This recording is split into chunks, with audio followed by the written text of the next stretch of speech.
Flight number 786 एक यादगार उड़ान। सुबह के 7 बज चुके थे। दिल्ली एयरपोर्ट पर यात्रियों की भीड़ लगी थी। हर कोई अपनी मंजिल की ओर बढ़ने की जल्दी में था। उसी भीड़ में खड़ा था आर्यन, एक युवा इंजीनियर जो पहली बार हवाई यात्रा करने जा रहा था। उसकी उड़ान थी फ्लाइट नंबर 786, जो दिल्ली से गुवाहाटी जाने वाली थी। आर्यन के दिल में उत्साह भी था और थोड़ी घबराहट भी। आखिर पहली बार आसमान की ऊंचाइयों को छूने जा रहा था। एयरपोर्ट की खिड़की से बाहर झांकते हुए उसने देखा, रनवे पर चमकती हुई बड़ी बड़ी हवाई जहाज़ें तैयार खड़ी थीं। चारों ओर हल्की धूप फैली थी और एयरपोर्ट का माहौल मानो किसी नए अनुभव की शुरुआत का संकेत दे रहा था। उसने अपना बोर्डिंग पास देखा, सीट नंबर 12A। कुछ ही देर में घोषणा हुई, passengers of flight 786 to Guwahati, please proceed for boarding. Aryan मुस्कुराया और अपने बैग को संभालते हुए गेट की ओर बढ़ गया।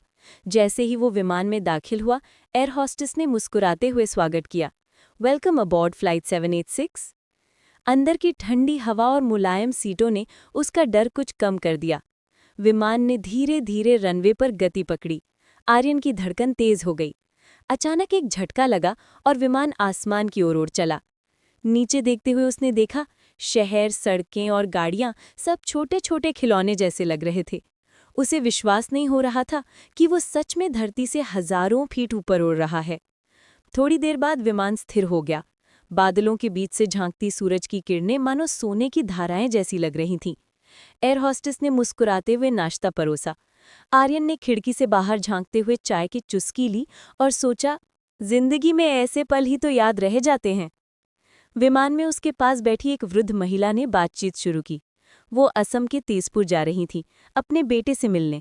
उन्होंने आर्यन को अपने पुराने दिनों की बातें सुनाई, जब उड़ानें इतनी सामान्य नहीं थी और सफ़र बस या ट्रेन से ही होता था।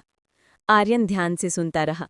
उसे एहसास हुआ कि हर यात्रा सिर्फ मंजिल तक पहुंचने की नहीं होती, बल्कि नए लोगों और अनुभवों से जुड़ने की भी होती है। करीब 2 घंटे बाद कप्तान की आवाज़ आई, हम अब गुवाहाटी के ऊपर हैं और थोड़ी देर में लैंड करेंगे। आर्यन ने नीचे देखा, ब्रह्मपुत्र नदी चांदी की तरह चमक रही थी और चारों ओर पहाड़ों की हरियाली थी। दिल में एक अजीब सुकून था। विमान जैसे ही उतरा, यात्रियों ने तालियां बजाई। फ्लाइट नंबर 786 अब लैंड कर चुकी थी, लेकिन आर्यन के लिए ये सिर्फ एक यात्रा नहीं थी, ये उसके आत्मविश्वास की उड़ान थी। उसने सीखा कि डर के पार ही असली अनुभव छिपे होते हैं। जब वो एयरपोर्ट से बाहर निकला, गुवाहाटी की ठंडी हवा ने उसका स्वागत किया और उसने मुस्कुराते हुए आसमान की ओर देखा, मानो कह रहा हो, धन्यवाद फ्लाइट 786, तुमने मुझे उड़ना सिखा दिया।